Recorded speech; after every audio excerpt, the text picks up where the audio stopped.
bagaimana cara membuat anak mencintai Allah dan mencintai Al-Quran?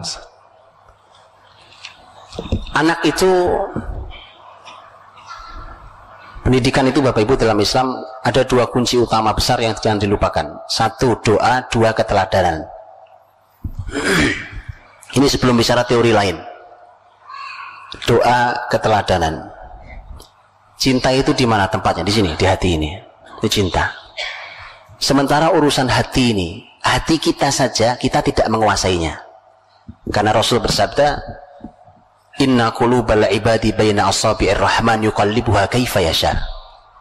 Sesungguhnya hati hamba-hamba ini ada di antara jari-jari Allah yang Maha Rahman. Allah bolak-balikan, terserah Allah. Berarti murni di tangan Allah. Karena murni di tangan Allah, minta sama Allah kita.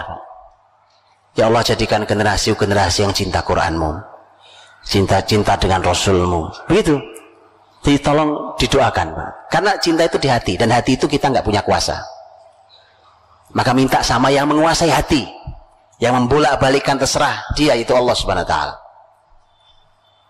Kemudian keteladanan, Pak.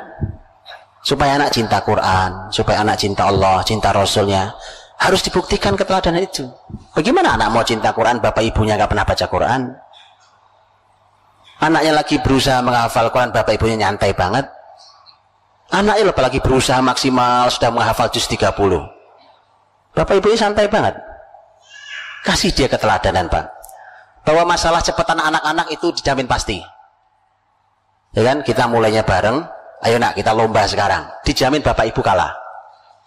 Karena anak-anak kita luar biasa. Ya kan? Nah, itu nggak lama, itu cuma beberapa bulan ke depan kita akan mengibarkan bendera putih, nyerah. Okay? Anak luar, tapi tidak, Pak. Usaha ayah ibu yang dilihat anak berjibaku itu cukup untuk memberi mereka keteladanan betapa sungguh-sungguhnya ayah ibu saya terhadap Quran. Itu mahal buat dia, Pak. Dan nanti tolong, Pak, sikapi. Ini luar biasa juga.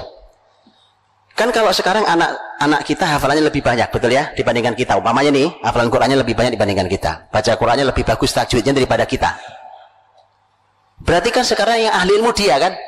Memang dia anak saya, umurnya tuaan saya, karena anak saya. Di sisi saya sebagai bapaknya, saya sebagai ibunya, dia harus hormat sama saya. Tapi di sisi ilmu saya harus hormat sama dia. Bisa dipahami? Berikan haknya. Berikan haknya. Karena dia yang lebih tinggi ilmunya dibandingkan kita dalam hal ini. Begitu diberikan haknya, anak semakin kagum cinta dengan Qur'annya. Oh, ternyata kalau saya begini ini saya dimuliakan. Saya dimuliakan. Iya, kan ahli ilmu harus dimuliakan. Paham itu? Jadi keteladanan tolong dijaga betul. Dia berikan contoh yang baik.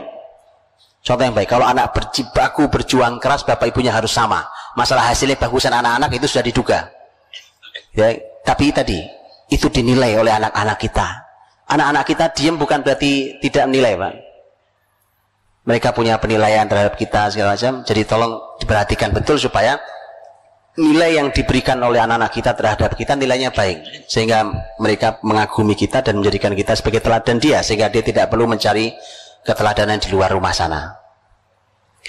Begitu, itu simpelnya bicara tentang masalah doa, bicara tentang masalah keteladanan. Dan nanti satu lagi poinnya, Bapak Ibu, seperti Quran contohnya, cinta pada Rasul contohnya, cinta pada Allah, itu punya musuh. Nah, kalau musuhnya ya jangan dimasukin di rumah. Gimana kita berharap anak-anak akan menjadi cinta Quran, akan berlama-lama dengan Quran, gitu ya. Tapi ternyata di rumah kita juga kita setel musik, gitu ya. Saya tidak bicara hukum fikih tanyakan Ustadz fikih.